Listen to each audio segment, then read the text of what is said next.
ఆంధ్రాలో వేసవిని తలపించేలా ఎండలు మండుతుంటే హైదరాబాద్ సహా తెలంగాణ వర్షాలు దండికొడుతున్నాయి.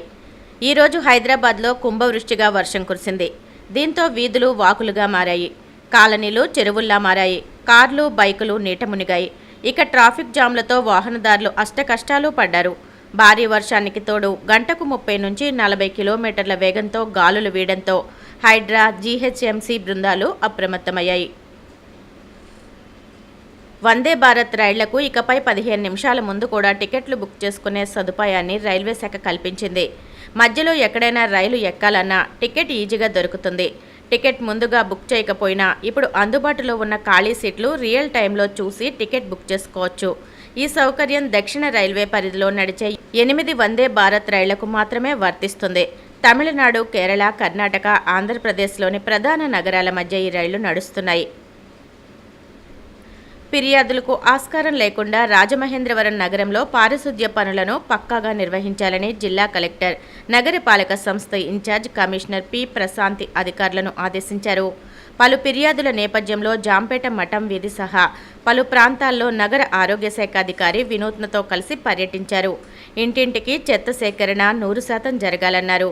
వారానికొకసారి ప్రతి వీధిలో పూడికతీత పనులు చేపట్టాలని, డ్రైనేజ్ కాలువలపై ఆక్రమణలు ఉంటే పట్టణ ప్రణాళిక విభాగం అధికారులతో సమన్వయం చేసుకుని తొలగించాలని ఆదేశించారు. పారిశుద్ధ్యంపై ఇకపై ప్రతి వారం ఐవీఆర్ఎస్ ద్వారా ప్రజాభిప్రాయాన్ని సేకరిస్తామన్నారు. కలెక్టర్ కాలనీ వాసులతో మాట్లాడి స్థానిక సమస్యలపై ఆరా తీశారు. ప్రజలు కూడా వ్యక్తిగతంగా పారిశుద్ధ్య కార్యక్రమాల్లో భాగస్వామ్యం పంచుకుంటేనే నగరం మరింత సుందరీకరణ దిశగా అడుగులు వేస్తుందని ఈ సందర్భంగా సూచించారు. నగరంలోని ప్రతి ఒక్కరికి ఆరోగ్యకరమైన, పరిశుభ్రమైన వాతావరణాన్ని కల్పించడమే లక్ష్యంగా నగరపాలక సంస్థ ముందుకు వెళ్తున్నట్లు తెలియజేశారు. రాజమహేంద్రవరం రామకృష్ణ మిషన్ గిరిజన సంచార వైద్యశాల ఆధ్వర్యంలో సీతానగరం మండలం లంకూరు గ్రామంలోని కస్తూరిబా గాంధీ ఆశ్రమంలో ప్రత్యేక వైద్య శిబిరాన్ని నిర్వహించినట్లు రామకృష్ణ మిషన్ కార్యదర్శి స్వామి పరిజ్ఞయానంద మహారాజ్ వెల్లడించారు.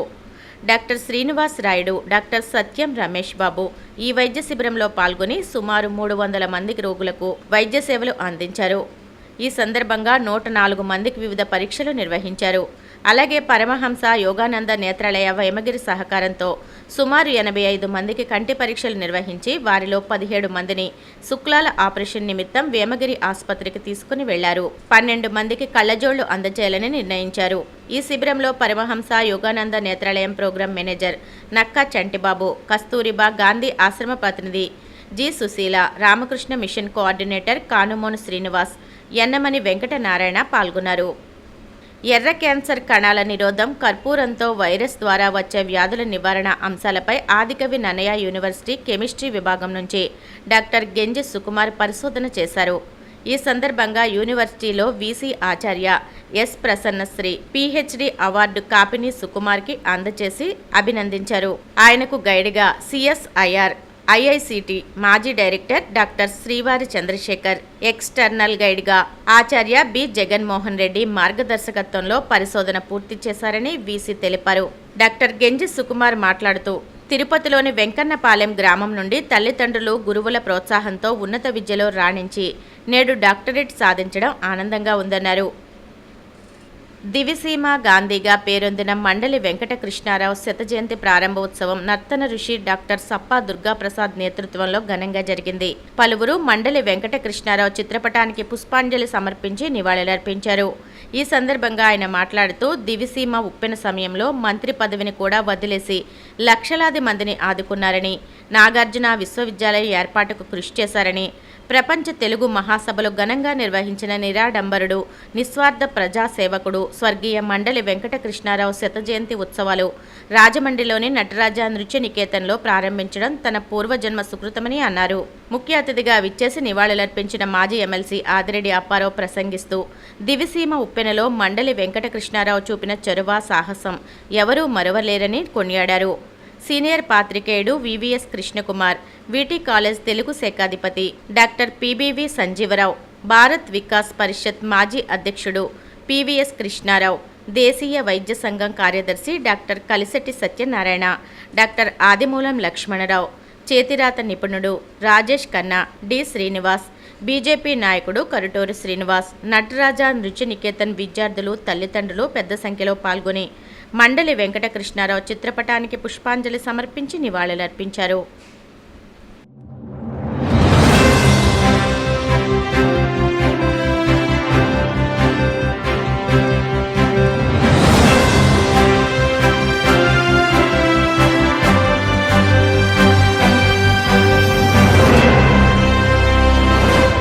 సిసిసి డిజిటల్ 230 న్యూస్ బులెటిన్కి స్వాగతం. ముందుగా వార్తల్లోని ముఖ్యాంశాలు. ప్రజలు గుర్తుపెట్టుకునేలా నర్సాపురం పార్లమెంటు పరిధిలో అభివృద్ధి కార్యక్రమాలు చేపడతాం. కేంద్ర మంత్రి భూపతిరాజు శ్రీనివాస్ వర్మ వెల్లడి. మద్యం కుంభకోణం కేసులో చట్టం తన పని తాను చేసుకుపోతోందన్న హోంమంత్రి అనిత. విచారణలో దొరికిన వాళ్లను రిమాండ్కు తరలిస్తున్నట్లు వెల్లడి. ఎరువుల కొరతను పరిష్కరించడంలో కూటమి ప్రభుత్వం ఘోరంగా విఫలమైంది. కాకినాడ జిల్లాలో రైతుల సమస్యలను పరిష్కరించాలని కలెక్టర్కు వినతి పత్రం అందజేసిన వైసీపీ నేతలు. తిరుమల కొండపై ఉన్న మఠాలకు నోటీసులు ఇవ్వడం అంటే మఠాధిపతులను అవమానించడమే. టీటీడీ మాజీ చైర్మన్ భూమన కరుణాకర్ రెడ్డి ఆగ్రహం. ప్రజాప్రతినిధిగా తన పదవీ కాలంలో నర్సాపురం పార్లమెంటు పరిధిలో చిరస్మరణీయంగా ప్రజలు గుర్తుపెట్టుకునేలా అభివృద్ధి కార్యక్రమాలు చేస్తానని కేంద్ర ఉక్కు భారీ పరిశ్రమల శాఖ సహాయ మంత్రి భూపతిరాజు శ్రీనివాస్ వర్మ అన్నారు. పశ్చిమ గోదావరి జిల్లా భీమవరంలోని కేఎస్ రాజు ఫంక్షన్ హాల్లో జిల్లా బీజేపీ ఆధ్వర్యంలో ఏర్పాటు చేసిన పుట్టినరోజు వేడుకల్లో పాల్గొనేందుకు వచ్చిన కేంద్ర మంత్రి శ్రీనివాస్ వర్మ విలేకరులతో మాట్లాడారు. గత ఎన్నికల్లో నర్సాపురం లోక్సభ అభ్యర్థిగా పోటీ చేసిన సమయంలో తనకు ఆర్థికంగా బలం లేదని, బలహీన అభ్యర్థి అని కొందరు తప్పుడు ప్రచారం చేసినా తనకు బీజేపీ కేంద్ర రాష్ట్ర నాయకత్వంతో పాటు టీడీపీ జనసేన అధినేతలు చంద్రబాబు, పవన్ కళ్యాణ్ అండగా నిలిచి ప్రోత్సహించారన్నారు. ఎన్డీఏ కూటమిలోని 3 పార్టీల కార్యకర్తల కృషి, ప్రజల ఆశీర్వాదంతో రికార్డు స్థాయి భారీ మెజార్టీతో తాను ఎన్నికల్లో గెలుపొందానన్నారు. ప్రతి పుట్టినరోజు ఒక వేడుకగా చేసుకునే కంటే తాను పుట్టి దేశానికి, సమాజానికి ఏమి చేశామనేదే చాలా ముఖ్యమనేది తన అభిప్రాయం అన్నారు. నర్సాపురం పార్లమెంటు ఏర్పడిన తర్వాత 1952 ఇప్పటి వరకు జరిగిన ఎన్నికల్లో ఏ అభ్యర్థికి రాని మెజార్టీతో ప్రజలు తనను గెలిపించారని, వారి రుణం తీర్చుకోవడానికి ప్రతినిత్యం చిత్తశుద్ధితో పనిచేయడమే తన ధ్యేయమని కేంద్ర మంత్రి శ్రీనివాస్ వర్మ పేర్కొన్నారు.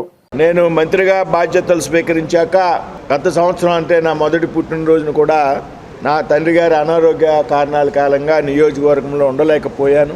అదేవిధంగా ఈసారి కార్యకర్తల కోరిక మేరకు ఒక పూట ఉండడం కోసం భీమవరం రావడం జరిగింది. ముందుగా ఈరోజు ఉదయం నుండి కూడా నాకు పెద్ద ఎత్తున దేశంలోకి సంబంధించినటువంటి ప్రముఖులు, రాష్ట్రంలో ఉన్నటువంటి ప్రముఖులు కూడా ఫోన్ ద్వారా, కొంతమంది లేఖల ద్వారా శుభాకాంక్షలు తెలియజేయడం జరిగింది. వారందరికీ కూడా పేరు పేరున ధన్యవాదాలు తెలియజేస్తున్నాను. ముఖ్యంగా మా ప్రీతమ నాయకుడు భారత ప్రధాని శ్రీ నరేంద్ర మోడీ గారు మొన్ననే లేఖ ద్వారా అభినందనలు తెలియజేయడం, ఈ ఉదయమే స్వయంగా ఫోన్ చేసి 7 గంటలకు శుభాకాంక్షలు తెలియజేయడం నాకు చాలా సంతోషాన్ని, ఉత్సాహాన్ని ఇచ్చింది అనేటువంటి విషయాన్ని ఈ సందర్భంగా ప్రస్తావిస్తున్నాను. అదేవిధంగా అమిత్ షా గారు, రాజ్నాథ్ సింగ్ గారు, నడ్డా గారు, ఐష్ణవి వైష్ణవ్ గారు, కుమారస్వామి గారు, గజేంద్ర సింగ్ షెకావత్ గారు, నిర్మలా సీతారామన్ గారు, అదేవిధంగా ఆంధ్రప్రదేశ్ రాష్ట్ర ముఖ్యమంత్రి చంద్రబాబు నాయుడు గారు, ఉప ముఖ్యమంత్రి పవన్ కళ్యాణ్ గారు, అలాగే కేంద్రం నుండి అనేక మంది మంత్రులు, సహాయ మంత్రులు, అదేవిధంగా తెలంగాణ ముఖ్యమంత్రి రేవంత్ రెడ్డి గారు, నా మిత్రులు కేంద్ర మంత్రి కిషన్ రెడ్డి గారు, అనేక రాష్ట్రాలకు సంబంధించిన గవర్నర్లు స్వయంగా ఫోన్ కాల్స్ ద్వారా, లేఖల ద్వారా అభినందనలు తెలియజేయడం జరిగింది. వారందరికీ కూడా పేరు పేరున ధన్యవాదాలు తెలియజేస్తున్నా. ముఖ్యంగా ఈ పుట్టినరోజు నాడు పుట్టినరోజు వేడుకని చేసుకోవడం కాదనేటువంటి విషయం నేను నమ్ముతాను. ప్రతి పుట్టినరోజు నాడు కూడా మనం పుట్టి ఏం సాధించాం, దేశానికి ఏమి ఇచ్చాం, సమాజానికి ఏమి ఇచ్చాం, మన చుట్టూ ఉన్నటువంటి ప్రాంతంలో ప్రజలకు ఏ రకమైనటువంటి మనం సేవ చేయగలం అనేటువంటి ఒక బాధ్యత గురించి మాత్రమే నేను ఈరోజు ఆలోచన చేస్తాను. నా బాధ్యతను గుర్తు చేసుకోవడానికి మాత్రమే ఈ పుట్టినరోజుని నేను ఉపయోగించుకుంటాను. ఈసారి మంత్రిగా ఉన్నాను, 2వ సంవత్సరం ఇది. నన్ను పెద్ద ఎత్తున గెలిపించినటువంటి ప్రజల రుణం ఏ విధంగా తీర్చుకోవాలనేటువంటి విషయాల మీద నేను ఆలోచన చేస్తూ ఉన్నాను.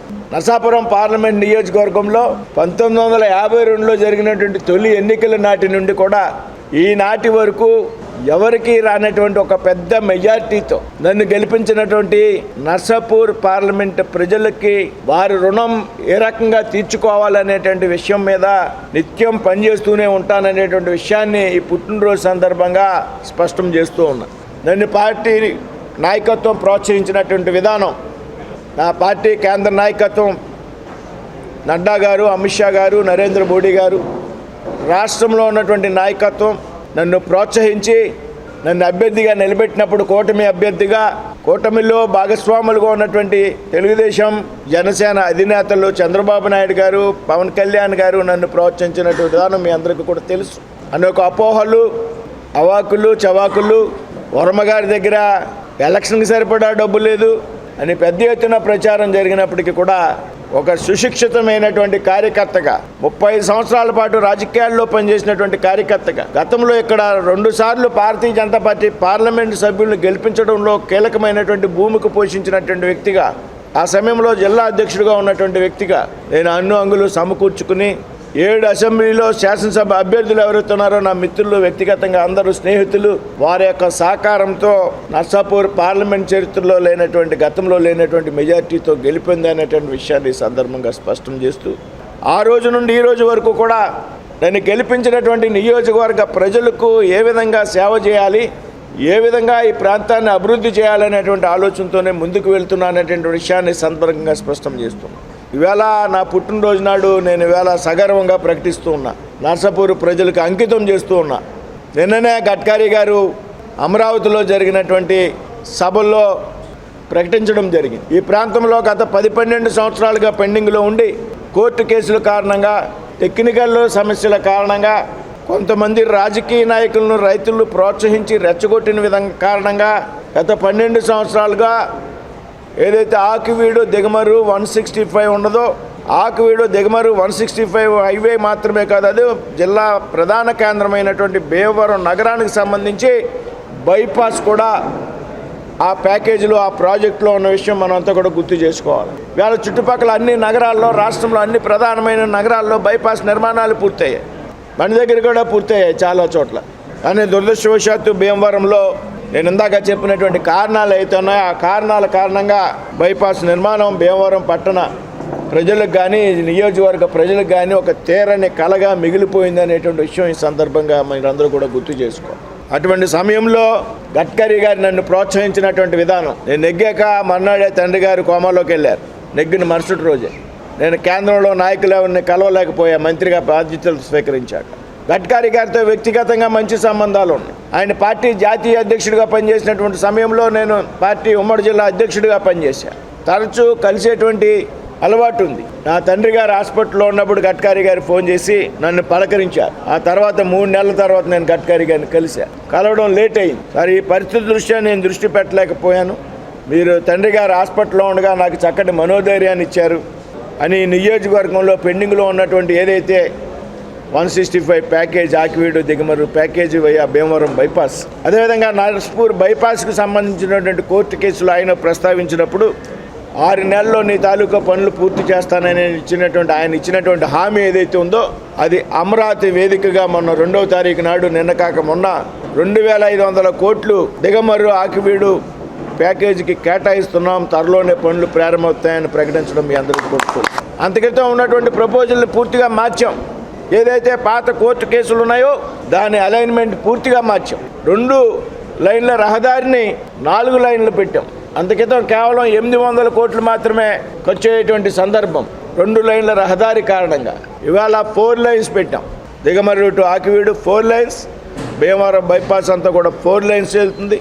అదే భీమవరం టౌన్ నుంచి బైపాస్కి 2.8 కిలోమీటర్స్ వస్తే దాన్ని కూడా ప్యాకేజీలో పెట్టించేటువంటి ప్రయత్నం చేస్తున్నాం. ఒక కేవలం 8 నెలల కాలంలో కొత్తగా సర్వేలు చేయించడం, కొత్త అలైన్మెంట్స్ని తీసుకోవడం, కోర్టు కేసులకు దూరంగా ఉండాలా, కొన్ని టెక్నికల్ ఇష్యూస్ ఏవైతే ఉన్నాయో రైల్వే లైన్కి సంబంధించి పనులు నెమ్మదిగా కొనసాగుతాయి కాబట్టి రైల్వే ఏదైతే ట్రాక్స్ ఉన్నాయో వాటిని అవాయిడ్ చేస్తూ కూడా ఒక చక్కని గ్రీన్ ఫీల్డ్ హైవేని నిర్మించాలనుకున్నప్పుడు దాదాపు బడ్జెట్ 3 ఇంతలు పెరిగినటువంటి సందర్భం. చాలామంది అధికారులు చెప్పారు 2 లైన్స్ మాత్రమే చేద్దామని. అయితే నా కోరిక మేరకు పదే కోరడం గడ్కరీ గారిని, కాబట్టి 4 లైన్ను చేయాలి ఆయన ఆదేశించడం. దాన్ని ఆయన అమరావతి బహిరంగ సభలో 2,500 కోట్లు గ్రీన్ ఫీల్డ్ హైవే ఆకిమీడు టు దిగమరు నుంచి మంజూరు చేస్తామని ప్రకటిస్తూ, త్వరలోనే పనులు ప్రారంభిస్తాయని కూడా ప్రకటిస్తూ, వేదిక మీద ఉన్నటువంటి నన్ను పిలిచి కేవలం వర్మాజీ కారణంగా ఈ ప్రాజెక్టు మంజూరు చేస్తున్నారని చెప్పడం నాకు నా జీవితంలో అత్యంత గర్వపడేటువంటి. నేను ప్రజాప్రతినిధిగా ఉండగా ఏం చేశాను అంటే, ఏదైతే ప్రజలు చిరస్మరణీయంగా గుర్తుపెట్టుకునేటువంటి కార్యక్రమాలు అవుతున్నాయో వాటిని చేయాలనేటువంటి నా ఆలోచన. అదేవిధంగా అనేక కేసుల కారణంగా ఆరిపోయినటువంటి నర్సాపూర్ బైపాస్ రోడ్డు నిర్మాణం కూడా, దానికి సంబంధించి కోర్టు కేసులు అవుతున్నాం. 1 నెల 15 రోజుల్లో క్లియర్ చేస్తున్నాం. నర్సాపూర్ బైపాస్ పనులు కూడా 600 కోట్లు మళ్ళీ అంచనాలు మారాయి. ఇంకో 100-150 కోట్లు పెరగొచ్చి ఆ రోడ్డు పనులు కూడా త్వరలోనే ప్రారంభమవుతాయని ఈ సందర్భంగా చెబుతున్నాం. ఏదైతే లోసర్ నుంచి పెప్పర్ వరకు 100 కోట్లు CRIF నిధులే కాకుండా భీమవరం తాడేపల్లి గూడానికి ఒక గ్రీన్ ఫీల్డ్ హైవే నడపాలనేటువంటి ప్రపోజల్ కూడా నేను నేషనల్ హైవేస్కి పెట్టడం జరిగింది. త్వరలోనే దాని మీద కూడా DPR చేయడానికి సిద్ధపడుతూ ఉన్నాను. భీమవరం చుట్టూరు హైవేస్ ఉన్నాయి వేళ, కానీ హైవే కనెక్టివిటీ లేదు. భీమవరం ఒక కొత్త రహదారి లోసరి ఉన్నటువంటి ఏదైతే 216 హైవే, ఇప్పుడు వచ్చేసండి 165 హైవే, అక్కడి నుంచి గ్రీన్ ఫీల్డ్ ప్రాజెక్ట్ ద్వారా తాడేపల్లిగూడాన్ని, నల్లజర్లని, కోయిలగూడాన్ని కూడా టచ్ చేయాలి, ఒక హైవే కనెక్ట్ చేయాలనేటువంటి ఒక ప్రతిపాదనని నేను హైవే అధికారులకు ఢిల్లీలో ఇచ్చినప్పుడు, గడ్కరీ గారితో మాట్లాడినప్పుడు సానుకూలంగా స్పందించారు. అది కూడా నేను రాబోయేటువంటి రోజుల్లో ఆ ప్రాజెక్టును కూడా పట్టాలెక్కిస్తానని సందర్భంగా చెప్తూ ఉన్నాను. మన పార్లమెంట్ నియోజకవర్గంలో 42 చోట్ల రైల్వే లెవెల్ క్రాసింగ్ల కారణంగా ట్రాఫిక్ ఇబ్బందులు కానీ, రైతులు కానీ, ప్రజలు కానీ ఇబ్బంది పడుతున్నారనేటువంటి విషయాన్ని గమనించా. అందులో మొదటి విడతగా 4 ఫ్లైఓవర్లు తాడేపల్లిగూడెం అసెంబ్లీలో మంజూరు చేయించా. త్వరలోనే టెండర్లు పిలవబోతూ ఉన్నా. అదేవిధంగా భీమవరంలో కూడా ఈ కోడవిల్ రోడ్లో ఉన్నటువంటి రైల్వే గేట్కి కానీ, మన బైపాస్లో ఇవాళ మనంతా కూడా ఇబ్బంది పడేటువంటి బైపాస్ రోడ్లో ఉన్నటువంటి రైల్వే ట్రాక్కి కానీ, అలాగే కాస్మోపాలిటన్ దగ్గర ఉన్నటువంటి రైల్వే ట్రాక్ విషయంలో రైల్వే లెవెల్ క్రాసింగ్లు అవుతున్నాయో వీటన్నిటికీ కూడా రాబోయేటువంటి అతి కొద్ది కాలంలో ఫ్లైఓవర్స్ మంజూరు కాబోతున్నాయనేటువంటి విషయాన్ని కూడా చెప్పబడటానికి సంతోషిస్తున్నా ఈ సందర్భంగా. ఏదైతే నా మార్క్ అంటే నేనేం గొప్పవాడిని కాదు.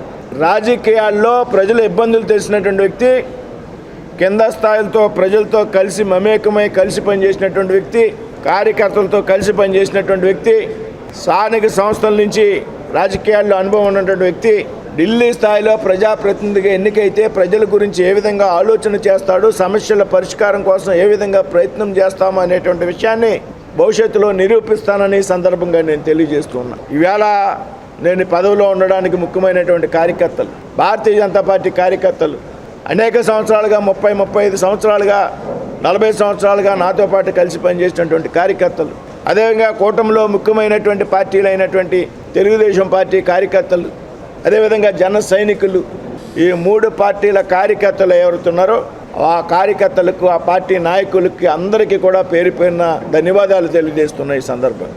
నాకు వచ్చినటువంటి కేంద్ర మంత్రి పదవి ఏదైతే ఉందో ఇది నాది కాదు అనేటువంటి విషయాన్ని ఈ సందర్భంగా గుర్తు చేస్తూ, నాకు ఈ 3 పార్టీలు ఇచ్చినటువంటి కార్యకర్తలు ఇచ్చినటువంటి గౌరవంగా నేను భావిస్తూ ఉంటా.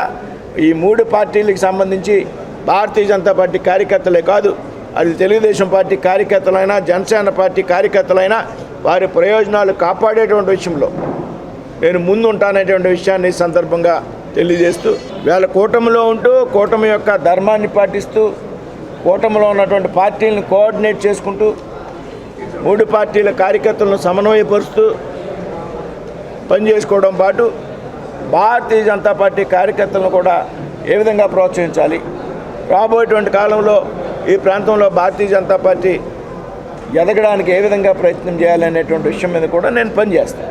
వైసీపీ పాలనలో జరిగిన మద్యం కుంభకోణంపై విచారణ వేగంగా జరుగుతోందని హోంమంత్రి అనిత స్పష్టం చేశారు. శ్రీకాకుళం జిల్లా అరసవిల్లి సూర్యనారాయణ స్వామి వారిని ఆమె దర్శించుకున్నారు.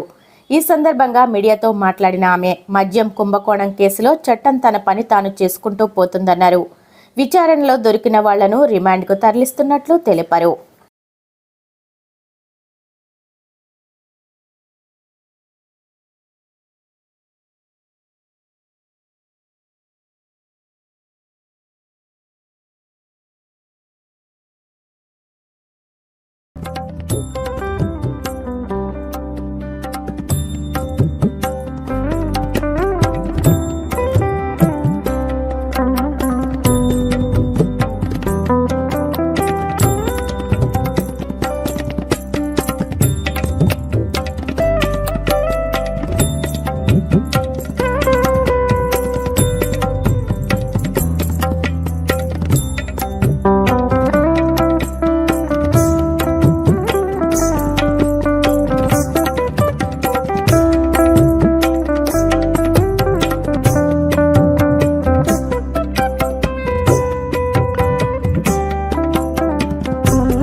స్వామి టెంపుల్ దర్శించుకోవడం చాలా ఆనందంగా ఉంది.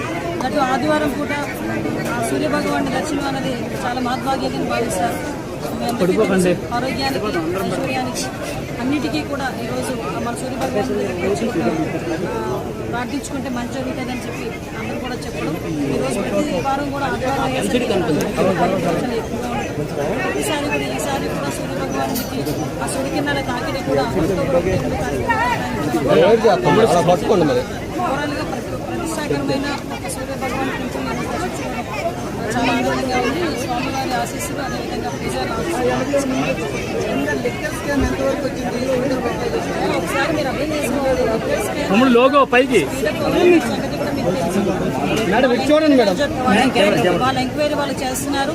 ఎంక్వైరీలో పట్టుకున్న వాళ్ళని కూడా రిమాండ్లు పెడుతున్నారు. మా చట్టం తన పని తను చేసుకెళ్ళిపోతుంది. ప్రత్యేకంగా మీ అందరికీ కూడా చెప్తున్నా, నేను ఈరోజు ప్రత్యేకంగా భగవంతుని దర్శనం గురించి రాష్ట్ర వ్యాప్తంగా ఎరువుల కొరత వల్ల రైతులు తీవ్రంగా ఇబ్బంది పడుతున్నారని మాజీ మంత్రి దాడిశెట్టి రాజా ఆరోపించారు. మాజీ మంత్రి వంగా గీత, మాజీ ఎమ్మెల్యేలు ద్వారంపూడి చంద్రశేఖర్ రెడ్డి, తోటా నరసింహం, వైసీపీ నాయకులు దవులూరి దొరబాబు, యనమల కృష్ణుడు తదితరులతో కలిసి జిల్లాలో రైతు సమస్యలను వెంటనే పరిష్కరించాలని కోరుతూ జిల్లా కలెక్టర్ షణ్మోహన్ని కలిసి వినతిపత్రం అందజేశారు. ఈ సందర్భంగా వారు మాట్లాడుతూ సీజన్ ప్రారంభమై 2 నెలలు గడుస్తున్నా ఇంకా ఎరువుల కోసం రైతులు ఎదురు చూడాల్సిన దారుణమైన పరిస్థితి కల్పించారని మండిపడ్డారు. ఆర్బీకేల వంటి మంచి వ్యవస్థలతో గత వైసీపీ తీసుకువచ్చిన రైతు అనుకూల విధానాలను చంద్రబాబు అధికారంలోకి రాగానే సర్వనాశనం చేశారని ధ్వజమెత్తారు. నేడు ఎరువులు కావాలంటూ రైతులు రోడ్డెక్కే పరిస్థితికి చంద్రబాబు సమాధానం చెప్పాలని డిమాండ్ చేశారు. రాష్ట్రంలో రైతాంగం చూస్తే తీవ్ర ఇబ్బందులకు గురవుతుంది. ఈ రాష్ట్ర రైతాంగం తరఫున రాష్ట్ర వ్యాప్తంగా వైఎస్ఆర్సీపీ శ్రేణులు, రైతులు అందరూ కలిసి ఈరోజు కలెక్టర్ ఆఫీసులో రిప్రజెంటేషన్ ఇవ్వడం జరుగుతుంది. ఒక్కసారి ముఖ్యమంత్రి గారిని ఒకసారి దీని మీద దృష్టి కేంద్రీకరించాలని, ఈ రాష్ట్రంలో ఉన్న రైతులందరినీ ఆదుకోవాలని ఒకసారి రివ్యూ తీసుకుని, గతంలో శ్రీ జగన్మోహన్ రెడ్డి గారు ముఖ్యమంత్రిగా ఉండగా ఏ విధంగా రైతులకి యూరియా గాని లేకపోతే డిఏపి గాని ఏదైనా సరే ఏ విధంగా రైతులకి అందుబాటులో తీసుకొచ్చారు రైతు భరోసా కేంద్రాల ద్వారా. ఈ రోజు రాష్ట్రంలో పరిస్థితులు, గతంలో జగన్మోహన్ రెడ్డి గారు ముఖ్యమంత్రిగా ఉండగా 270 రూపాయలకి ఒక యూరియా బ్యాగ్ ఇవ్వడం జరిగింది. ఈ రోజు బ్లాక్ మార్కెట్ లో 350 నుంచి 400 రూపాయలు రైతులు కొనుక్కునే పరిస్థితి వచ్చింది. అసలే రైతులు తీవ్ర నష్టాల్లో ఉన్నారు. ప్రభుత్వం మారిన తర్వాత ప్రతి రైతు, ప్యాడీ రైతు అయితేనే, ఆక్వా రైతు అయితేనే, మామిడికాయల రైతు అయితేనే, పొగాకు రైతు అయితేనే, ప్రతి సెక్షన్ ఆఫ్ రైతు కూడా తీవ్ర నష్టాల్లో ఉన్నారు. ఈ ప్రభుత్వం మారిన తర్వాత ఒకసారి ముఖ్యమంత్రి గారిని రివ్యూ చేయవలసిందిగా, రైతుల కష్టాలను ఒకసారి అర్థం చేసుకుని, మీరు ఎలాగా నేను మాట్లాడారు, నేను ఉండగా రైతులను ఏ పరిస్థితుల్లోనే ఆదుకోను, రైతులకు భరోసా ఇవ్వనని చెప్పేసి నిన్న ఓపెన్ గానే చెప్పిన పరిస్థితి మేము చూసాం నిన్న మొన్నట్లోని. కానీ మీరు కొద్దిగా పెద్ద మనసు చేసుకుని ఈ రాష్ట్ర రైతాంగాన్ని ఆదుకోవాలని, ఇమీడియట్ గా రైతులకు డిఏపి గాని యూరియా గాని అందుబాటులోకి తీసుకురావాలని. ఎందుకంటే గతంలో కూడా ఆంధ్ర రాష్ట్రమే, ఇప్పుడు ఆంధ్ర రాష్ట్రమే. మరి గతంలో జరిగినవి ఈ రోజు ఎందుకు చేయలేకపోతున్నారు? మీరు ఒకసారి రివ్యూ చేసుకుని ఖచ్చితంగా రైతుల్ని ఆదుకోవాలని చెప్పేసి నేను కోరుకుంటున్నాను. అదే విధంగా రైతుల విషయంలో తీవ్రంగా మరి గత సంవత్సరం నుంచి చూస్తున్నాం, 2 పంటలు తెలుగుదేశం ప్రభుత్వం వచ్చిన తర్వాత మరి 2 పంటల్లోని తక్కువలో తక్కువ చూసుకుంటే యావరేజ్ న ఎకరానికి సుమారు ఒక పంటకి 20,000, 2 పంటలకే 40,000 రైతులు నష్టపోతున్నారు. ముఖ్యంగా వరి రైతులు, వరి పండించే రైతులు. మరి మీరు ఎందుకు ఆదుకోవట్లేదు? మీ ప్రభుత్వం వచ్చిన తర్వాత ఒక బస్తాకి 40,000 నష్టపోయిన పరిస్థితి వరి రైతులదే. సరే, ఒక ఎకరానికి 40,000 నష్టపోయిన పరిస్థితులు వరి రైతుల విషయంలో చూసాం. అదే విధంగా మరి రైతు భరోసా ఇస్తాను అని చెప్పేసి గత సంవత్సరం 20,000 రూపాయలు, 26,000 రూపాయలు అన్నారు, కానీ పోనీ 20,000 ఇస్తా అన్నారు. అది పూర్తిగా ఇవ్వడం మానేశారు. మరి ఈ సంవత్సరం 20,000 మీరు కేంద్ర ప్రభుత్వం కలిసి 5,000 ప్లస్ 2,000 వేసాను అని చెప్పేసి రైతుల అకౌంట్ లో అంటున్నారు. 7,000 రూపాయల సాయం వాళ్ళకి ఏమి సరిపోద్ది? ముందు రైతులకి మద్దతు ధర విషయంలో ఒక సమీక్ష తీసుకుని గత గవర్నమెంట్ లో ఎంతెంత ఉన్నాయి రేట్లు, ఈ గవర్నమెంట్ లో ఎంతెంత ఉన్నాయని చెప్పేసి ముఖ్యంగా తెలుసుకుని ఈ రాష్ట్ర రైతులను ఆదుకోవాల్సిందిగా కోరుకుంటూ, అదే విధంగా డిప్యూటీ సీఎం గారికి మరి గతంలో ఈ జిల్లా మంత్రిగా ఈ రోజు మీరు ఉన్నారు కాబట్టి గతంలో మీరు రాష్ట్ర వ్యాప్తంగా కౌలు రైతులను ఆదుకుంటాను, కౌలు రైతులు మరణించిన కౌలు రైతులకి నా సొంత నిధుల నుంచి 1,00,000 రూపాయలు ఇస్తాను అని చెప్పేసి 5 కోట్లు అనుకుంటాను నేను పంచిపెడతానని చెప్పేసి రాష్ట్ర వ్యాప్తంగా మీరు వైఎస్ఆర్ కాంగ్రెస్ పార్టీ అధికారంలో ఉండగా మీరు రాష్ట్రం అంతా పర్యటించిన సంగతి ఇక్కడ ఉన్న వాళ్ళందరికీ గుర్తుండే ఉంటది. దయచేసి డిప్యూటీ సీఎం గారు ఈ జిల్లా మంత్రిగా మీరు ఈ జిల్లాలో రైతులు పక్షాన అంటే మీకు చేసే అవకాశం ఉంది. ఈ రోజు మీరు అధికారంలో ఉన్నారు. గతంలో 1,00,000 రూపాయలు ఇచ్చారు. దాన్ని సమర్థవంతంగా ఈ రాష్ట్ర రైతాంగాన్ని పూర్తిగా మీరు చేసే అవకాశం ఉంది కాబట్టి, ఆ రోజు అధికారంలో లేనప్పుడే నేను ఇచ్చానని చెప్పేసి మీరు గొప్పగా చెప్పుకున్నారు కాబట్టి, ఈ రాష్ట్ర రైతాంగాన్ని ఆదుకునే పరిస్థితి మీకు ఉంది కాబట్టి ఈ రాష్ట్ర రైతాంగాన్ని ఆదుకోవాల్సిందిగా మీరు కూడా రివ్యూ తీసుకుని గతంలో ఏంటి పరిస్థితి, ఇప్పుడు ఏంటి పరిస్థితి ఒకసారి తెలుసుకుని దృష్టి పెట్టి రాష్ట్ర రైతాంగాన్ని ఆదుకోవాల్సిందిగా మిమ్మల్ని కూడా, ముఖ్యంగా ఈ జిల్లా రైతాంగాన్ని కూడా ఆదుకోవాల్సిందిగా మిమ్మల్ని నేను డిమాండ్ చేస్తున్నాను. కూటమి అధికారంలోకి వచ్చాక ప్రభుత్వ చర్యలు చూస్తుంటే హిందూ ధర్మ పవిత్రతను రోజురోజుకి మసకబార్చేలా ఉన్నాయని టీటీడీ మాజీ చైర్మన్ భూమన కరుణాకర్ రెడ్డి ధ్వజమెత్తారు. తిరుపతిలో ఆయన మీడియాతో మాట్లాడుతూ హిందూ ధర్మాన్ని ప్రచారం చేసి పరిరక్షించే తిరుమల కొండపై ఉన్న మఠాలకు నోటీసులు ఇవ్వడం అంటే మఠాధిపతులను అవమానించడమేనని అన్నారు. సీసీ కెమెరాలు ఏర్పాటు చేసుకోవాలని చెప్పడంతో పాటు నోటీసుల్లో మారణాయుధాలు, నిషేధిత వస్తువులు, పేలుడు పదార్థాలు రాకుండా తనిఖీ చేయాలని చెప్పడం చూస్తుంటే మఠాల నిర్వహణ మీద అనుమానాలు వ్యక్తం చేయడమే అవుతుందని స్పష్టం చేశారు. హిందూ ధర్మాన్ని పరిరక్షిస్తామని, హిందూ ధర్మ పరిరక్షణకు తామే బ్రాండ్ అంబాసిడర్లమని ప్రచారం చేసుకున్న చంద్రబాబు, పవన్ కళ్యాణ్ దీనికి సమాధానం చెప్పాలని డిమాండ్ చేశారు. ఈ మఠాలకి కూటమి ప్రభుత్వం, చంద్రబాబు గారి నేతృత్వంలో ఉన్నటువంటి ఈ కూటమి ప్రభుత్వం పోలీసు నోటీసులు జారీ చేసింది. హైందవ సనాతన సంస్కృతిని పరిరక్షించాలా అన్నటువంటి పరమ భాగవోత్తములు స్థాపించినటువంటి మఠాలకు సంబంధించిన ఆశ్రమాలలో అక్కడ ఉన్నటువంటి కొండ మీద దాదాపు 32కు పైగా ఉన్న మఠాలు హైందవ ధర్మ పరిరక్షణ కోసమని ఉన్నటువంటి మఠాల మీద అనుమానంతో పీఠాధిపతులకందరికీ కూడా అవమానకరమైనటువంటి రీతిలో పీఠాధిపతులకందరికీ కూడా అవమానం చెయ్యాలన్నటువంటి రీతిలో పోలీసు నోటీసులు ఇవ్వటం, ఇది ఊహించటానికి కూడా సాధ్యం కానటువంటి విషయం. అందులో ఈ మఠాలన్నీ కూడా చట్టం ప్రకారం ఎస్టాబ్లిష్మెంట్ గా పరిగణింపబడతాయి కనుక మేము ఈ నోటీసులు ఇస్తున్నామని చెబుతూ మీరు సెక్యూరిటీ గార్డులను పెట్టుకోవాలి, ఒకవైపునే మఠానికి తలుపులు ఉంచాలి, అన్ని మార్గాలు ఉంచకూడదు, మీరు మూసివేయాలి, సెక్యూరిటీ గార్డు అనునిత్యము కూడా చెక్ చేయాలి, రూఫ్ గార్డెన్ చెక్ చేయాలి, సీసీ కెమెరాలు ఏర్పాటు చేసుకోవాలి, ఎంట్రీ ఎగ్జిట్ మరియు పార్కింగ్ స్థలాలు వెనక వైపు ఉన్న మార్గాలు, కాంపౌండ్ నలువైపులా అన్ని ఫ్లోర్లలో మెట్లు మరియు లిఫ్ట్ మార్గాలు, అన్ని ఫ్లోర్ కారిడార్లు కనిపించేలా ఏర్పాట్లు చేయాలి, సీసీ కెమెరాలు ఏర్పాటు చేయాలి. నిషేధిత వస్తువులు, మారణాయుధాలు, పేలుడు పదార్థాలు మఠాలకండి. మఠాలకు పోలీసులు ఇచ్చినటువంటి నోటీసులో నిషేధిత వస్తువులు అంటే స్వామివారిని తరించటానికి హైందవ ధర్మ పరిరక్షణకు నడుం బిగించిన పీఠాధిపతుల ఆధ్వర్యంలో నడుస్తున్నటువంటి ఆశ్రమాలకు వచ్చేటువంటి పరమ భాగవోత్తములైనటువంటి భక్తులు నిషేధిత వస్తువులు, మారణాయుధాలు, పేలుడు పదార్థాలు, హానికరమైన వస్తువులు దేశమంతా వినపడేటట్టుగా పాంచజన్యం ఊదినటువంటి చంద్రబాబు గారు, పవన్ కళ్యాణ్ గారు మీ ప్రభుత్వ హయాంలో అత్యంత పవిత్ర భాగవోత్తమ పరమ పూజ్య పవిత్రులైనటువంటి మఠాధిపతుల ఆధీనములో ఉన్నటువంటి మఠాలకు ఏ రకమైనటువంటి నోటీసులు ఇచ్చారు అన్నది చూడండి. ఇది మొత్తం హిందువులందరూ కూడా అసహించుకోవాల్సిన విషయం. పశ్చిమ గోదావరి జిల్లా భీమవరం పట్టణ తెలుగుదేశం పార్టీ అధ్యక్షుడు మద్దుల రాము ఆధ్వర్యంలో భీమవరం 17వ వార్డు గునుపూడిలో సుపరిపాలన తొలి అడుగు కార్యక్రమం నిర్వహించారు. ఈ కార్యక్రమానికి హాజరైన నియోజకవర్గ ఇన్ఛార్జ్ పొలిట్ బ్యూరో సభ్యురాలు తోటా సీతారామలక్ష్మి స్థానిక వార్డులోని ఇంటింటికి వెళ్లి ప్రజా సమస్యలు తెలుసుకుంటూ ఇస్త్రీ బండి వద్ద వస్త్రాలను ఇస్త్రీ చేస్తూ రజకుని సమస్యలను అడిగి తెలుసుకున్నారు.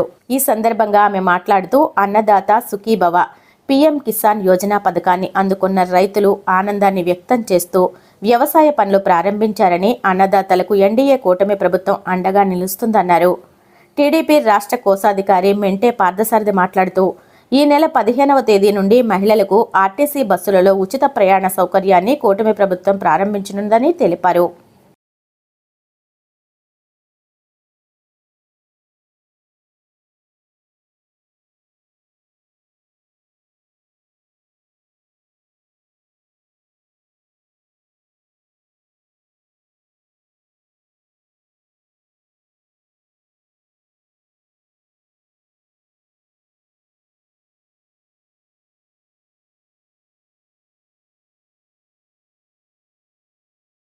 ఈ రోజున మరి మన జాతీయ అధ్యక్షుడు గౌరవ ముఖ్యమంత్రి చంద్రబాబు నాయుడు గారి ఆదేశాలతో మనం దాదాపుగా నెల దాటింది. సుపరిపాలన తొలి అడుగు అంటే ప్రజల్లోకి వెళ్ళాలి, ప్రతి గడప గడపకి వెళ్ళాలని ఈ కార్యక్రమం పెట్టడం జరిగింది. ముఖ్యంగా మన కాన్స్టిట్యున్సీ భీమవరం తీసుకుంటే బ్రహ్మాండంగా 39 వార్డులు మనకి భీమవరం పట్టణంలో ఉన్నాయి. అలాగే రూరల్ కావచ్చు, విరవాస మండలం కావచ్చు, 40 గ్రామాలు ఉన్నాయి. ప్రతి చోట కూడా కార్యకర్తలు కావచ్చు, అక్కడ నాయకులు కావచ్చు, ప్రతి ఒక్కళ్ళు వెళ్ళి ఈ కార్యక్రమం చేయడం చాలా చాలా సంతోషం. ఇప్పుడు ఈ 16-17 వార్డులు వచ్చినప్పుడు ఇక్కడ క్లస్టర్, యూనిట్, బూత్, కేఎస్ఎస్లు అంటే చంద్రబాబు నాయుడు గారు ఒక సిస్టమ్ పెట్టారు. ప్రతి ఒక్కళ్ళని ఇన్వాల్వ్ చేయాలి, ప్రతి ఒక్కళ్ళు కూడా ఇందులో మమేకమై పని చేయాలి, ప్రతి ఒక్కళ్ళు కూడా గడప గడపకి వెళ్ళాలని ఈ కార్యక్రమం పెట్టడం జరిగింది. అదేవిధంగా ఈ వార్డులో దాదాపుగా 5 బూతులు ఉన్నాయి. 5 బూతులు కూడా ఇప్పుడే మరి ఇక్కడ బూత్లో ఉన్న మరి కనగదుర్గ గారు కానీ, అలాగే గంగాధరం గారు కానీ, అది ప్రతి ఒక్కళ్ళు యేసుబాద్ గారు క్లస్టర్ అనుకుంటే ప్రతి ఒక్కళ్ళు కూడా చాలా చక్కగా 100% పూర్తి చేసేది. మనందరం కూడా అందరికీ వాళ్ళకి అభినందనలు తెలియజేయాలి. ఎందుకంటే ఒక మంచి పని చేసినప్పుడు వాళ్ళని ఎంకరేజ్ చేయాలి అనేది మనందరం కూడా తెలుసుకోవాలి. ఈ రోజున మనందరం తరఫున కూడా ప్రతి ఒక్కరికి కూడా ఈ వార్డులో 5 బూతులు చేసిన ప్రతి ఒక్కరికి కూడా మనస్ఫూర్తిగా ధన్యవాదాలు తెలియజేసుకుంటున్నాను. ముఖ్యంగా మనం చూస్తున్నాం ప్రతి వార్డుకి, ప్రతి మహిళకి, ప్రతి గడబడికి వెళ్ళినప్పుడు ప్రతి మహిళ కూడా చాలా సంతోషం వ్యక్తం చేస్తున్నారు. పెన్షన్ కావచ్చు, రేషన్ కావచ్చు, గ్యాస్ సిలిండర్లు కావచ్చు, తల్లికి వందనం కావచ్చు. ముఖ్యంగా మొన్న రైతు ఖాతాల్లో కూడా మరి రైతు అన్నదాత సుఖీభవ అనే డబ్బులు కూడా అమౌంట్ కూడా వాళ్ళకి పడడం జరిగింది. అంటే ఎన్ని కార్యక్రమాలు మనం తీసుకున్నప్పుడు చంద్రబాబు నాయుడు గారు కానీ, కూటమి ప్రభుత్వం కానీ ఎలక్షన్ ముందు ఒక మంచి ఆలోచన చేసి గత 5 సంవత్సరాలుగా రాష్ట్రంలో ఉన్న ప్రజలందరూ కూడా, ముఖ్యంగా మధ్యతరగతి పేదలందరూ నష్టపోయారు. వాళ్ళందరికీ కూడా మనం అన్ని రకాలుగా ఆలోచన చేసి ఈ కార్యక్రమం పెట్టడం జరిగింది. సూపర్ 6 అనే 6 పథకాలతో ఈ కార్యక్రమం పెట్టారు. అలాగే రేపు ఆగస్టు 15 నుంచి ఉచిత బస్సు ఏదైతే హామీ ఇచ్చారో మహిళలందరికీ కూడా ఉచిత బస్సు కూడా పెట్టడం జరుగుతుంది. గ్యాస్ సిలిండర్లు కావచ్చు, రేషన్ కావచ్చు, ప్రతి ఒక్కటి కూడా ప్రతి ఇంటికి ఎవరైనా రానోళ్ళకి ఇంటింటికి వెళ్ళి ఇవ్వాలి అనేది కూడా చంద్రబాబు నాయుడు గారి ఆలోచన. ఈరోజు ఇంటింటికి వెళ్ళి ఈ సంక్షేమ పథకాలు వారికి చెబుతూ వారికి అన్ని సంక్షేమ పథకాలు అందుతున్నాయా లేదా, అర్హత కలిగి ఉన్నటువంటి వారు ఎవరికైనా పథకాలు అందుకపోతే అవి మా పార్టీ నాయకులు కార్యకర్తలు అవన్నీ కూడా నోట్ చేసుకుని వారికి ఆ పథకం అందే విధంగా చర్యలు తీసుకోవడం జరుగుతుంది. అలాగే మరి చంద్రబాబు నాయుడు గారు కూటమి ప్రభుత్వం ఎన్నికల ముందు మరి బాబు షూరిటీ భవిష్యత్ గ్యారంటీ అని చెప్పి మరి 6 పథకాలు 6 పథకాలను కూడా ప్రకటించడం జరిగింది. ఆ పథకాలన్నింటినీ కూడా ఒక్కొక్కటి నెరవేర్చుకుంటూ వస్తున్నాం. మరి రాష్ట్ర ఆర్థిక పరిస్థితి కూడా మరి దృష్టిలో పెట్టుకుని గత ప్రభుత్వంలో జగన్మోహన్ రెడ్డి గారు ఈ రాష్ట్రాన్ని పూర్తిగా దివాలా తీయించినటువంటి పరిస్థితి, అవినీతి అక్రమాలతోటి ఈ రాష్ట్రాన్ని చాలా కష్టాల్లోకి గెంటివేయడం జరిగింది. మరి అన్నింటినీ కూడా ఇవాళ చంద్రబాబు నాయుడు గారు రాష్ట్ర వ్యాప్తంగా మరి ఆయన ఒక విజన్ తోటి ఈ రాష్ట్రాన్ని ముందుకు తీసుకెళ్తున్నారు. చంద్రబాబు నాయుడు గారు ముఖ్యమంత్రి అయిన తర్వాత ఎన్డీఏ ప్రభుత్వంతో మరి మనం ఇచ్చిన హామీలు ఫస్ట్ 1000 రూపాయల పెన్షన్ పెంచి ఒకే రోజు 4,000 ఇవ్వడం కానీ, అన్నా క్యాంటీన్లు మరి పునరుద్ధరించడం కానీ, పేదవారి తక్కువ రేటుకి అన్నం పెట్టడం కోసం, అలాగే తల్లికి వందనం విషయంలో కానీ, అలాగే రోడ్లు బాగు చేసి రవాణా రంగంలో కానీ, అలాగే మన అన్నదాత సుఖీభావ మరి ప్రతి రైతు ఖాతాలో 5,000 ఆంధ్రప్రదేశ్ నుంచి, అలాగే 2,000 మరి కేంద్ర ప్రభుత్వం నుంచి 7,000 రూపాయలు ఇవ్వడం కానీ, ప్రతి సంక్షేమ గ్యాస్ బండ్లు ఇవ్వడంలో కానీ, ల్యాండ్ టైటిలింగ్ యాక్ట్ మరి జగన్మోహన్ రెడ్డి చేసే దుర్మార్గాన్ని రద్దు చేయడంలో కానీ, అన్ని కార్యక్రమాలు కూడా ఆంధ్రప్రదేశ్లో ప్రజా సంక్షేమమే అలా ఓ పక్క అయితే ప్రజా మరి అభివృద్ధి కూడా 2 కోణాల్లో తీసుకెళ్లి రాష్ట్రంలో 5 కోట్ల మంది ప్రజలకి నారా చంద్రబాబు నాయుడు నాయకత్వంలో అన్ని కార్యక్రమాలు చేస్తున్నారు. ఇవన్నీ కూడా మరి ప్రజల నుంచి కూడా ఫీడ్బ్యాక్ తీసుకోవడం కోసం ఈ కార్యక్రమం చేస్తున్నారు. రాబోయే రోజుల్లో కూడా రాబోయే స్థానిక సంస్థల్లో కూటమి నాయకుల తరఫున, కూటమి పార్టీల తరఫున అందరూ కూడా 39 వార్డులు 48 గ్రామాలు గెలిచే విధంగా కార్యకర్తలు అందరూ కూడా సమర్థం చేయడానికి సందర్భం తెలియజేసుకుంటూ సుపరిపాలన తొలడుగు అనే కార్యక్రమం మన 17వ వార్డులో భీమవరం నియోజకవర్గ ఇన్ఛార్జి పోలిట్ బ్యూరో సభ్యురాలు శ్రీమతి తోట సీతారామలక్ష్మి గారు ప్రారంభించడం జరిగింది. మరి పెద్ద ఎత్తున ఇక్కడ మన నాయకులందరూ కూడా మెంటే పాసారు గారు, కోళ్ళ నాగేశ్వరరావు గారు, బాపిరాజు గారు, అలాగే యువతవాదంలో ఉన్న పార్టీ నాయకులు కార్యకర్తలు మామిడిశెట్టి ప్రసాద్ గారు, అలాగే మన వార్డు అధ్యక్షులు కార్యదర్శులు ఏలూరి సుబ్రహ్మణ్యం గారు, శ్రీధర్ గారు, సంతోష్ గారు, వార్డు అధ్యక్ష కార్యదర్శి అందరూ పాల్గొనడం జరిగింది. మరి ఇక్కడ ఏదైతే మన రాష్ట్ర ప్రభుత్వం ఇచ్చిన ఆదేశాల మేరకు, మన ఇన్ఛార్జి గారు తోట సీతారామలక్ష్మి గారు ఇచ్చిన ఆదేశాల మేరకు కూడా ఈ బూతులన్నీ కూడా 100% కూడా కంప్లీట్ చేసుకుని మేడం గారు చెప్పిన ప్రకారంగా ప్రతి డోర్ టు డోర్ వెళ్ళి చాలా విజయవంతంగా ఇక్కడ వార్డు నాయకులు కార్యకర్తలు అలాగే ఇక్కడ కస్టడీ యూనిట్ అందరూ కూడా పాల్గొని ఈ పని పూర్తి చేస్తాం జరిగింది. పెట్టి మన నారా చంద్రబాబు నాయుడు గారు ఆయన ఆదేశాల మేరకు మన భీమవరం టౌన్లో పోలీసు పీఠ సభ్యురాలు శ్రీమతి ఆవిడ ద్వారా మనం అందరూ కలిపి చేస్తున్నాం. ప్రతి వార్డులోనూ 16-17 వార్డులో నేను యూనిట్ ఇన్ఛార్జ్గా ఉన్నాను. నాకు 5 బూత్లు ఇచ్చారండి. 5 బూత్లు కూడా 100% మేము పూర్తి చేయగలిగాము.